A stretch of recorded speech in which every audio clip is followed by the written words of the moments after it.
Hello, everyone. A very warm welcome to the 13th edition of the APJ Kolkata Literary Festival. APJ Kolkata Literary Festival is Kolkata's first and India's only literary festival curated by a bookstore, the Oxford Bookstores. At AKLF, we engage with the literary world and celebrate books, music, art, film, and more with the finest creative minds in the nation and globally. In today's session, titled as Raj Kapoor, the master at work, we have with us an Indian film director and editor in Bollywood, Rahul Rawail. He is known for his films like Love Story, Betab, Arjun, Dakat, Anjam, Arjun Pandit, Jo Bole So Nihal. He was also nominated for Filmfare's Best Director Award for his films Betab and Arjun. In his latest book, Raj Kapoor, The Master at Work, he goes back to his days spent in RK Studios, where he was nurtured and taught to handle the ropes of filmmaking from the master himself, Raj Kapoor. The moderator for our session today is one of the youngest ever members of the Central Board of Films. She is also an actor, a producer by profession, Vani Tripathi Tikoo. She has been closely involved in theatre, films, and television, having worked in projects in India as well as abroad. The AKLF team is delighted to have both of you here with us today. Over to Ms. Vani to take the conversation forward. Thank you so much. And a big thanks to the APJ Kolkata Literary Festival and Oxford Bookstore for giving me this opportunity to have the conversation on this absolutely brand new book on the showman, Mr. Raj Kapoor, written by nobody else than the famed filmmaker and my senior colleague and a dear friend, somebody who I almost call family, Rahul sir, Rahul Rawail ji. Hello Rahul sir, how are you doing today? I'm good, Vani. How are you? How's the family? Absolutely fine. And I join you all from Singapore in times where COVID has turned our realities mostly literary festivals, instead of being physical, being virtual. So I'm delighted on a balmy, early evening where it's been raining all morning in Singapore. I join you to speak on this absolutely exciting book that I just about finished reading. And Rahul sir, congratulations for the book, that you've done so painstakingly. I mean, the hard work really shows. So I will delve right into the book. The title itself is very interesting, Raj Kapoor, the Master at Work. During the course of reading the book, the first thing that struck me is everybody saw Raj Sahab as this great showman, as this fantastic filmmaker, and his tremendous journey from bringing the underdog to the screen to creating the most gorgeous romantic tales, of contemporary Indian history cinematically. But the book is not just about his craft as a filmmaker. It's full of very funny, very tongue-in-cheek anecdotes.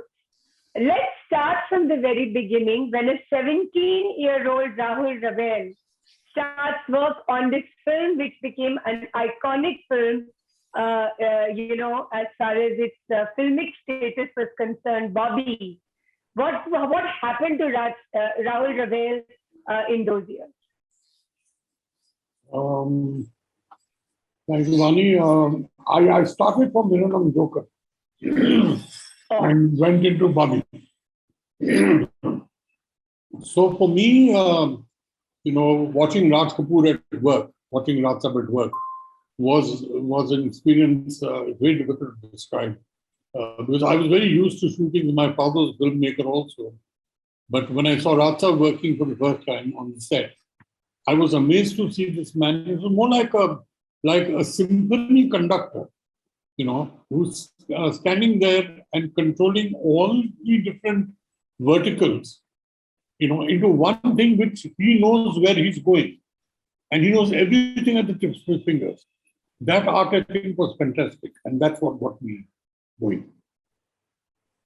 But But you were so young at that time, and of course, your father, Sri H.S. Rawail, was a famous film person himself. So you came from a background of cinema and filmmaking, and also the craft of making filmmaking. How different was it for you, who came in from a lineage, to start working with Raj Saab, who had his own absolutely unique way of looking at creating stories? Vani, when I was, before I joined Raj Saab, my exposure to cinema was only through dad and the family, and going on the set was something which was not a regular thing. Once in a way one would go. And I never wanted to become a film director. I wanted to become a nuclear physicist. So, ended up becoming is that eventful day when I went with Chintu, who's a childhood friend, and I finished my exams and I went to watch Raj Saab shoot for Meranam Joker. Of course, we went more to see the Russian circus girls in skimpy little clothes. That was the attraction went for. But that one day changed my entire look. And then I wanted to direct films. I wanted to stand in place of this man, do exactly what he's doing and hope I could achieve that. But to achieve what Raj Kapoor has achieved is very difficult. So nuclear physics loss became cinema's gain. You became a formidable filmmaker in your own right. But before I get into that, there are a couple of things that strike me as absolutely, I was rolling on the ground when most of the chapters are extremely funny.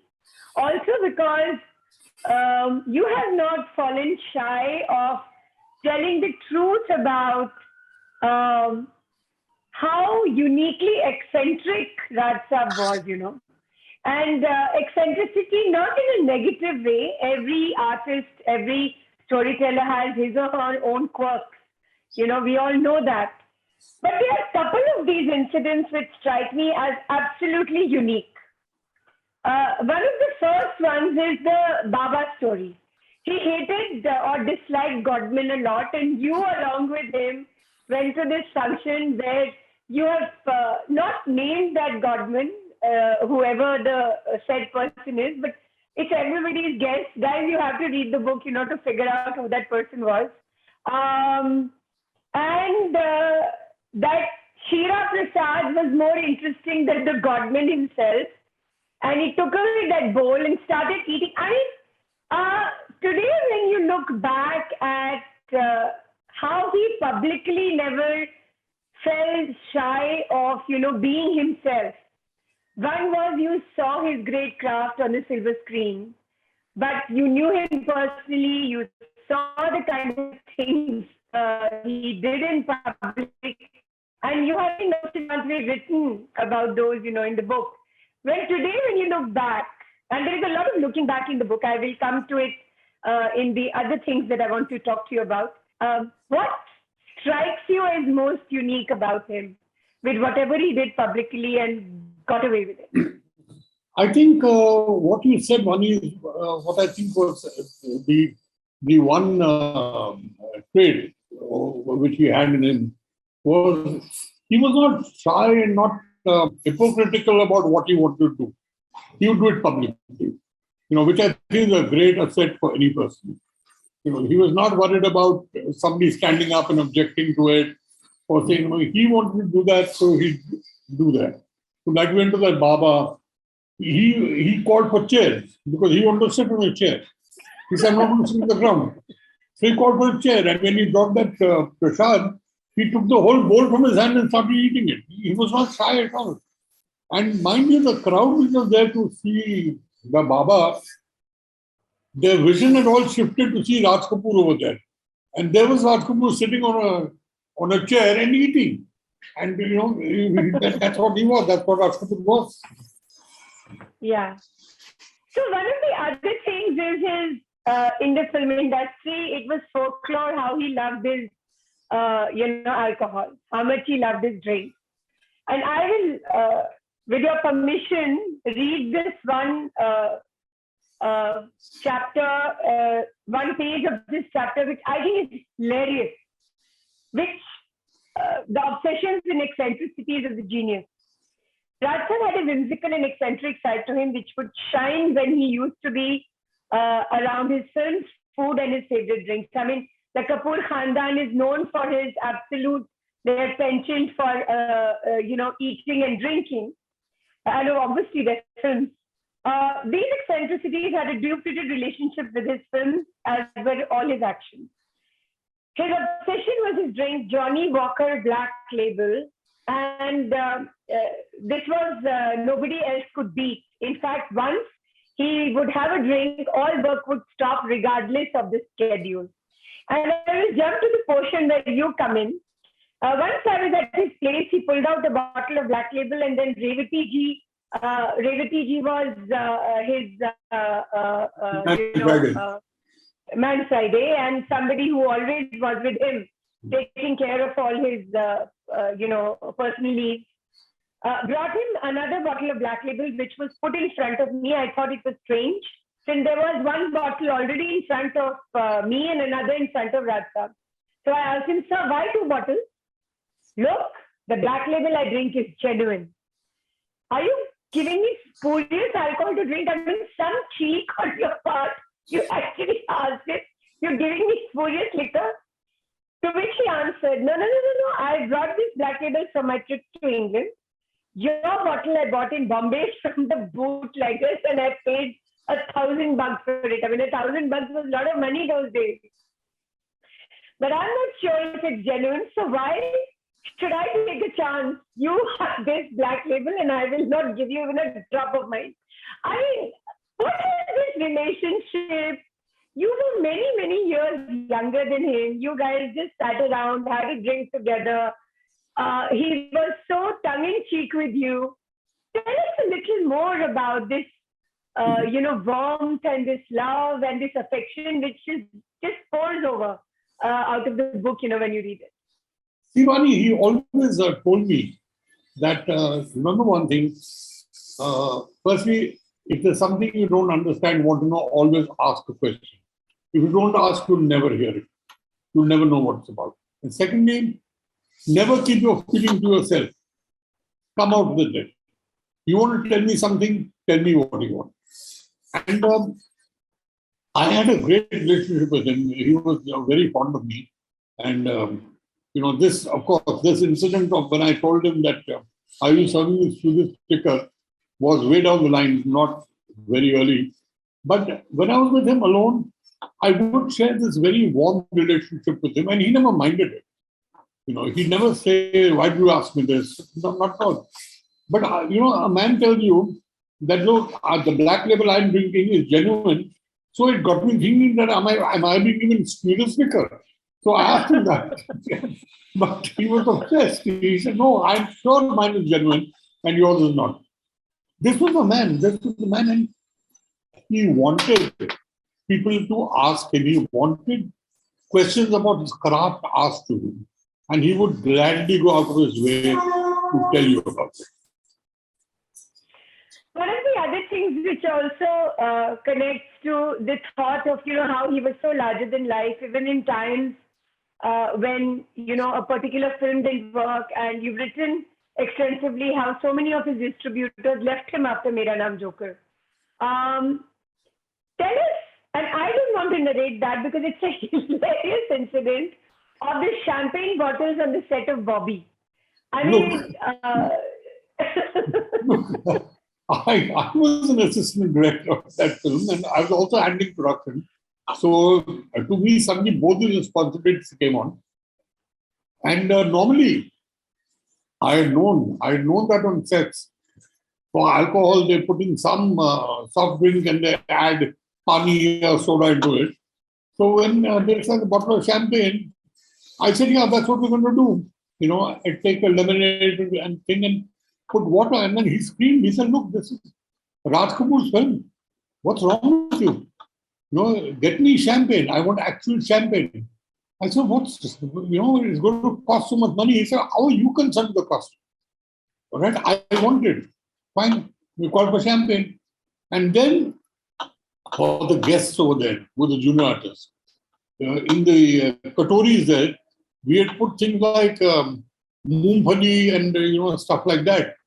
And he blew his trump. He said, "Look, Raj Kapoor would never serve these peanuts and all these things. I want pista and badam." I said, "God, it's going to cost so much money." He said, "I want that." So finally we called for pista and badam, and this was kept in the bowl which were right in front of the camera. Now in Bobby, this one particular shot, there were two junior artists who were sitting there, and they did nothing in the shot, right? When the dialogue was going on between Pran Saab and Chintu, they were just sitting behind and they'd go, ha, ha, ha, ha, ha, and they'd pop in the pista and badam into their mouth. And I had stopped looking at the shot. I was looking at them. I said, "I hope they don't become the whole lot. It's going to cost so much money." So, but that was the way he was. Unlike people in the industry, when they had food stuff, a very cruel thing to do, they used to take flit and sprinkle that all over the food so that nobody ate it. But no, this was even the cake in Bobby. That's also in the book about the cake. He wanted that cake because he wanted all the whole crowd. Yeah. I think the cake bit is so touching that because of rodents and rats, the cake got destroyed. You couldn't shoot that day because of unforeseen circumstances. And the cake had cost a lot of money, and he got an identical cake made from the bakery the next day because the junior, artists were looking forward to have it. I mean, today when you look back at these small little nuggets of how he was, how do you think has the industry changed over the years from then to now? Well, at that time, spending money on food and drink was a big hassle.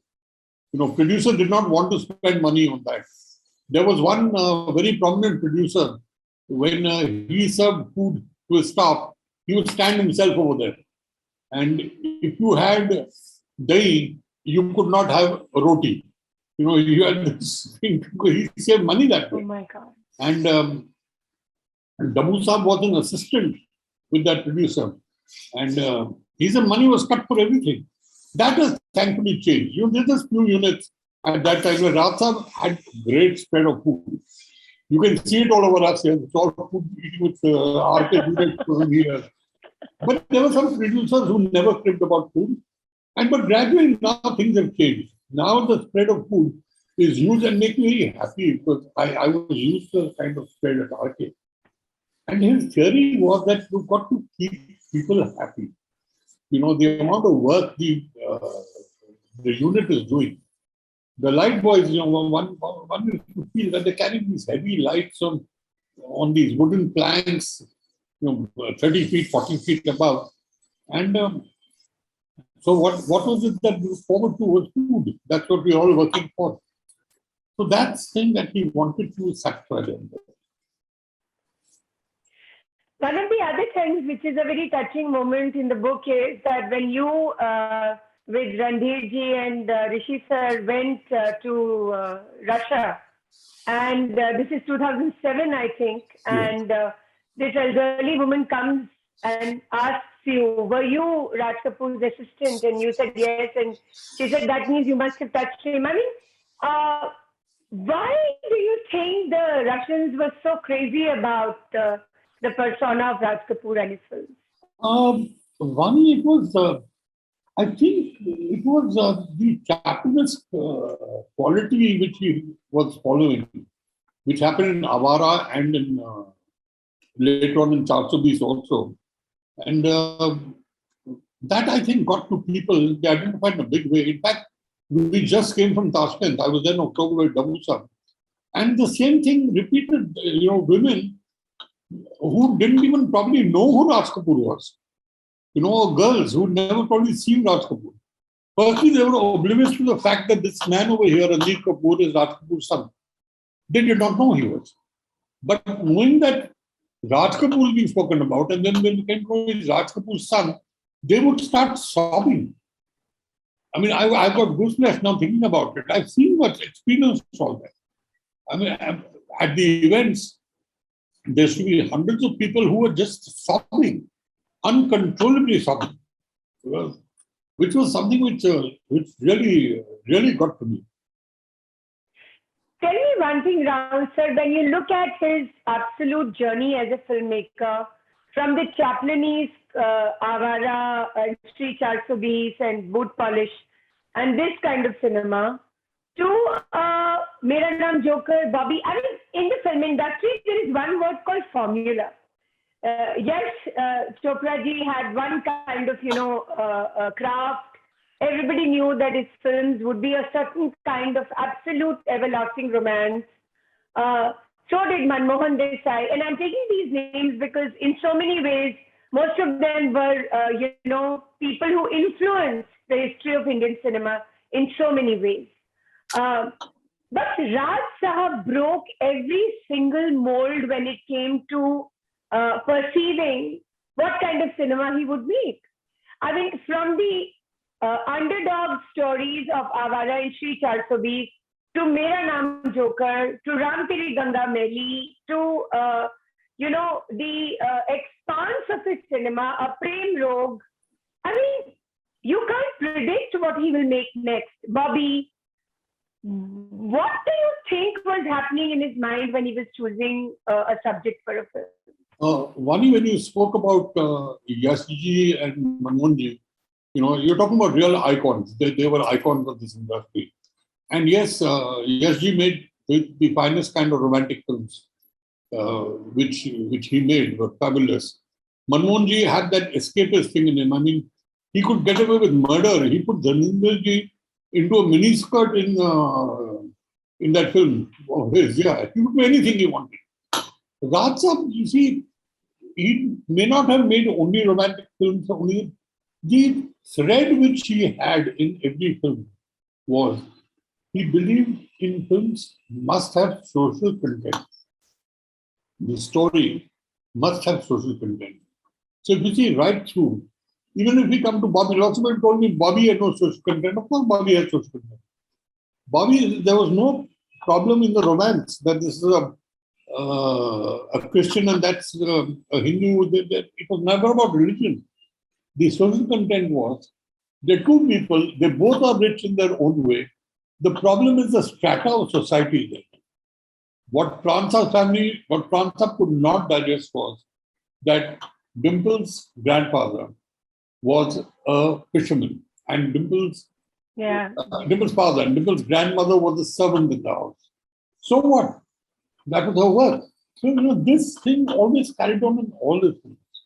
He always had this slide social content. That's what we believe. One of the other things that comes across so beautifully in the book is that you not just admired him as your mentor, as your guide. Whenever you fell into times when you needed a reference point, both personally and professionally as a filmmaker, you thought about him. And I wish to refer the beautiful way you have described how you put up the set for this amazing film you did called Arjun. Let us hear from you. What were your referrals, later in life when you were doing filmmaking and you made some of the most exhaustive, socially debatable films, whether it's Saket, whether it's Arjun Pandit, whether it's Arjun, whether it's Betab, whether it's Love Story. Tell us, each time your mind was going back to refer to him, what was happening with you? See, Vani, there were plenty of times when I started off working on my own, that there were points where I felt I need someone to guide me, and my only reference was to go to Raj Sahab, because I had the access to him and he was very happy to, give me the right kind of advice. And it really helped me. In Arjun, I've spoken about Love Story. Love Story is the only film ever made which does not carry the name of a director. And when it had problems at that time, everybody asked me what your problem. I never told anybody. It's the first time when I wrote the book that I wrote about it. And how Raj Sahab, for me, at that time, I've said that Raj Sahab had become like Baba Raj Kapoor, because he was predicting every move. everything he told me. Similarly, in Arjun, I think that one thing which made a major difference to that set and to the whole atmosphere, and you being relatable with people, was when he had come there to meet Shantaramji. The set was being put up, and he saw the set. He came across, he saw the set, and he told me, "Where is the BST bus going to come from?"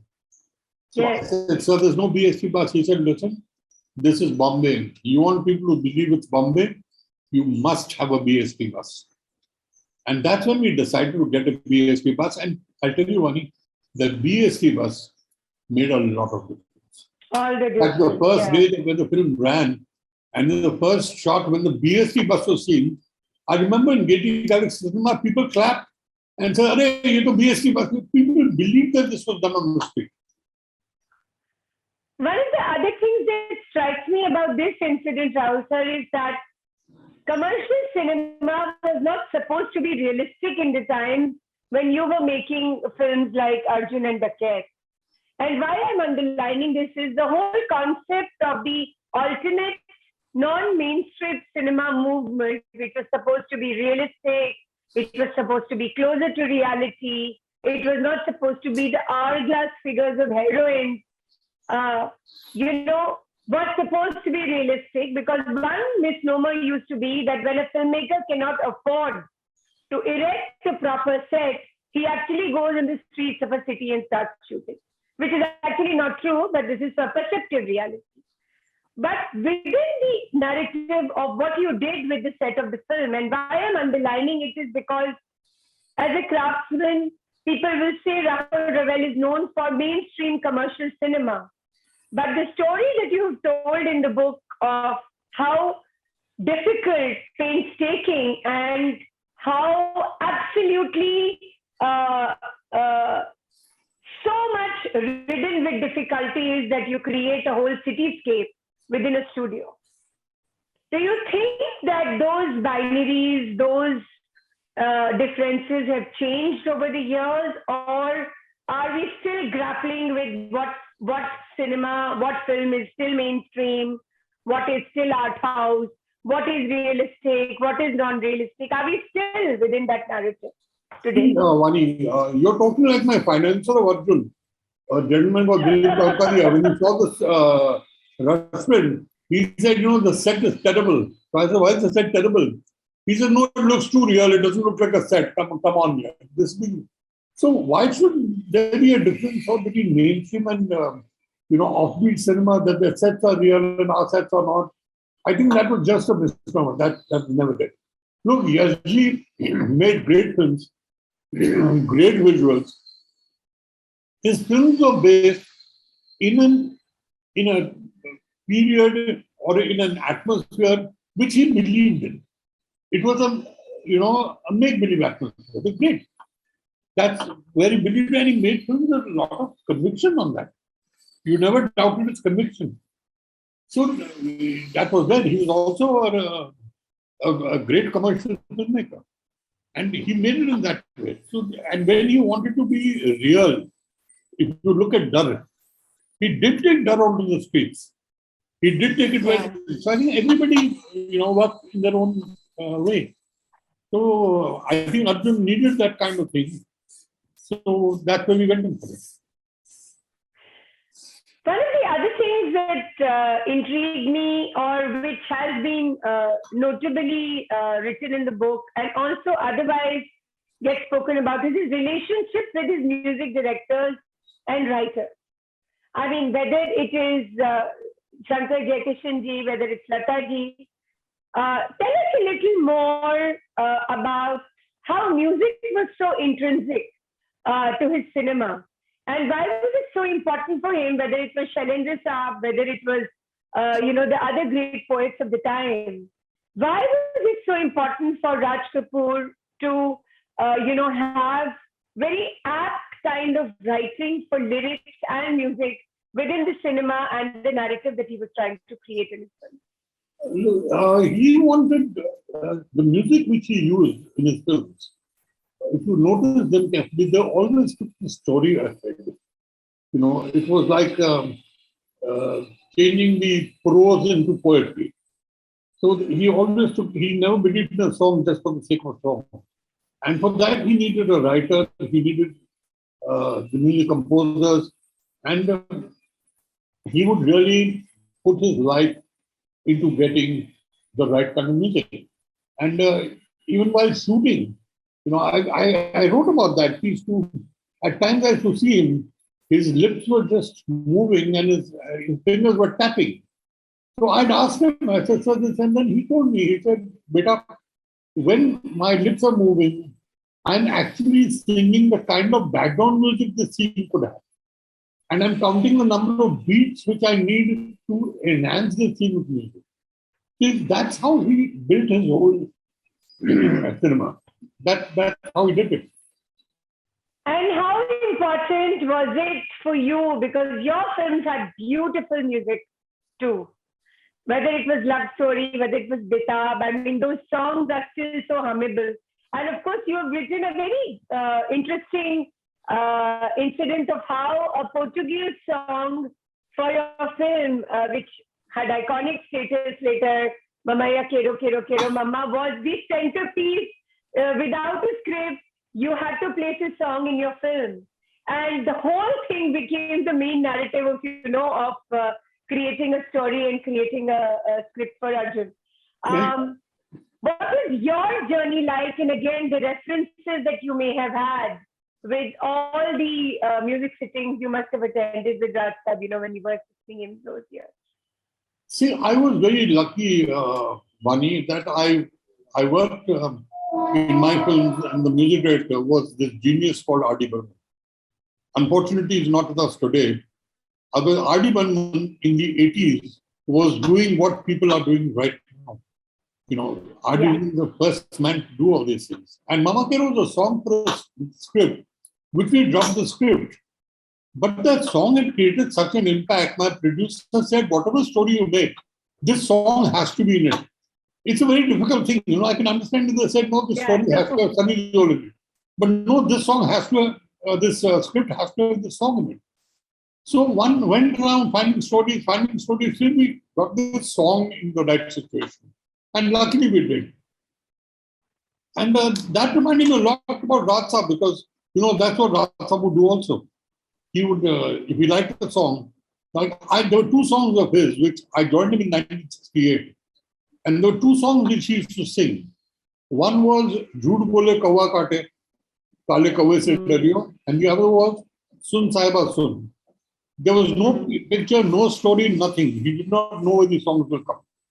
But he finally found it. For Bobby, he used Jhoot Bole Kawa Kaate and used it beautifully where it came. Beautiful. And then Sun Sahiba Sun, he got it in Ram Teri Ganga Mali.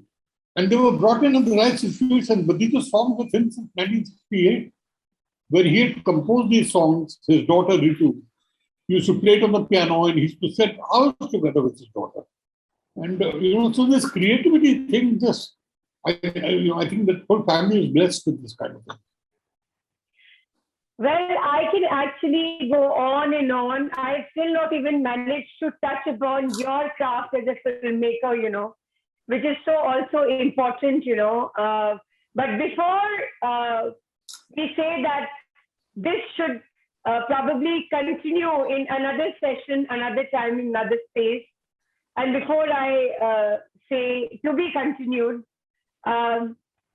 please do tell us the fantastic story of Bol Radha Bol, because the book fell off from my hands when I read the anecdote about this iconic song and how it was born. See, when Raj was making Sangam, he wanted Vani Tripathi to play the lead. And she was a big star. And he had narrated the story to her and stuff like that. But she had not said yes or no. Now, he had a secretary called Harish Bibra. Harish Bibra was a very strange. One day he came up to me and said, Beta, what is the address of the White House? I said, why do you know? It's the White House.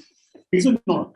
Man's gone on the moon. Yesterday, Raj Kapoor has sent him congratulations for that. So, I said, the White House, they're going to see who Raj Kapoor is. He met Sunil Gavaskar, Raj Sahab met him at a premiere. And Sunil Gavaskar came and touched his feet and said, "Thank you so much, sir. You were so sweet." And I was there with him. He said, "What am I speak about?" और पता लगा Hari Bimra, when Gavaskar made his debut in West Indies, sent him a telegram saying, "A pat for your back, Hari Bimra." When Ratham was doing Sangam, he told Harishji, he said, "Please draft a letter I want to send to Madam, ask her if she's going to do the film or not, because I'm in a hurry to start the film." So he wrote this one line, "Dear Vendiji, bol radha bol, sangam hoga ki nahi." That's it. Oh my God. That was a great line for him to put. That's how the song really came. So I would say that the book is already a winner because it gives us such beautiful, personal and very, very interesting insights into Raj Kapoor, the man, his work, his craft, and of course, your own association, influence, and relationship with him. And another big round of congratulations to you, Rahul sir, for this Thank you, book. Vani. You and I can go on talking for days and weeks. No, and but months, as we always do. I will need you again because I will tell you, I've never spoken about this, but it's got finalized now. I am turning this into a masterclass for the OTTs. We're going to have 6 or 7 episodes and as a masterclass, and I'm definitely going to get you back on there and have you. Well, I'll always be there, and it's such a joy to see you again. Thank you so much. And thank you again. Thank you again. Thanks to you for writing this book, for giving us these absolutely nuggets of wisdom, of genuine spark of intelligence and great conversations and incidents of your own life with Raj Sahab. And I would say this requires a sequel. I'm sure you've not said it all. So I would go big adieu to this session by wishing that there is another book coming, very soon. I hope. Thank you so much, Rahul sir. I only have a title. Thank you so much, Rahul sir. I have only a title for another book which I'll write, and that would probably be Kapoor and Sons. Because that's very much like the song in a film without a script. Exactly. Thank you so much, Vani. Thank you very much. And thank you, Apeejay. Thank you so much. Thank you for having me over here. Thank you, Rahul so sir. And much. thank you so much, Apeejay Kolkata Literary Festival, for having us on board.